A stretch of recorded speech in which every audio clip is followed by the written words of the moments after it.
So, Dario, we got a question from Blessing, and he just asked us to summarize the loud cry. So, how would you do that? How would you summarize the loud cry? Well, the loud cry in a nutshell is found in Revelation chapter 18, beginning in verse 4. And I heard another voice from heaven saying, Come out of her, my people, that ye be not partakers of her sins, and that ye receive not of her plagues.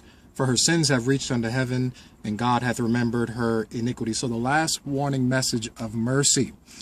The other voice that comes out of heaven calling God's people that are scattered throughout the various bodies of Christendom, of spiritualism, and Catholicism is to come out of her, my people. Now, I want you to notice that this is a voice that they hear from heaven. So this is a heavenly message giving them a loud voice, a powerful cry to not be partakers of the sins of Babylon, that they might not be able to receive her plagues if they do. Now, I want you to go to the book of Zechariah, chapter 8 and verse 20. It says, Thus saith the Lord of hosts, it shall yet come to pass that there shall come people and the inhabitants of many cities, and the inhabitants of one city shall go to another, saying, Let us go speedily to pray before the Lord and to seek the Lord of hosts. I will go also. Yea, many people and strong nations shall come to seek the Lord of hosts in Jerusalem and to pray before the Lord.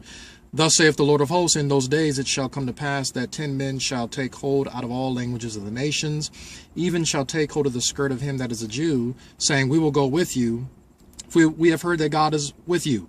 Now, how did all these nations of the world come to the conclusion that God was with them, taking hold of the skirt of the Jew, or symbolically of modern Israel, or a faithful Seventh-day Adventist? We've heard that God is with you, and they're all coming to Jerusalem. Now, what is it that is drawing them to Jerusalem? Well, it is the message of the loud cry. In Zechariah chapter 8, verse 3, it says, Thus saith the Lord, I am returned unto Zion, and will dwell in the midst of Jerusalem. And Jerusalem shall be called a city of truth, and the mountain of the Lord of hosts, the holy mountain.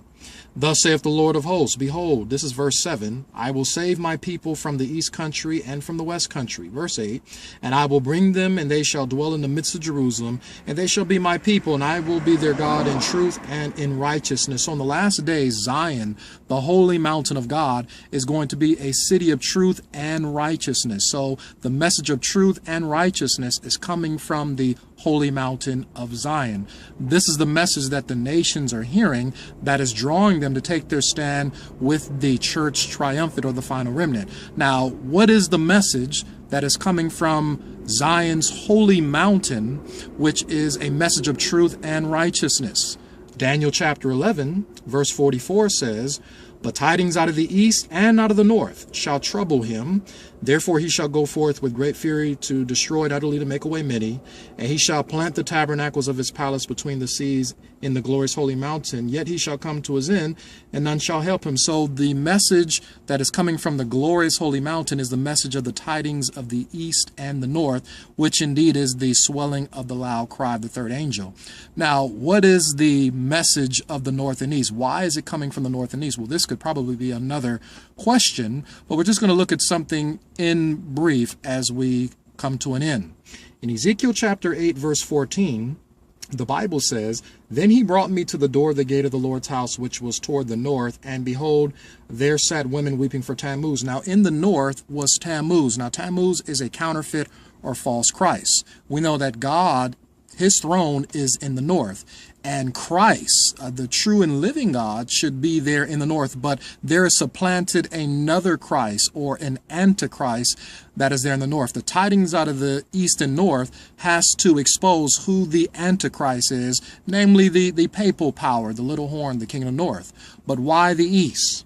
Verse 15 says, Then said he unto me, Hast thou seen this, O son of man? Turn thee yet again, and thou shalt see greater abominations in these. And he brought me into the inner court of the Lord's house, and behold, at the door of the temple of the Lord, between the porch and the altar, were about 25 men, with their backs toward the temple of the Lord, and their faces toward the east, and they worshiped the sun toward the east. So in the north, a false Christ is being worshipped. In the east, a false Sabbath or idol Sabbath, instead of the true 7-day Sabbath, has been accepted and worshipped as the mark of the beast. So the tidings out of the east and north are going to expose who the Antichrist of Bible prophecy is, and also the counterfeit pagan day of worship being the enforced Sunday laws. So in essence, in a nutshell, the loud cry summary is the tidings out of the east and out of the north.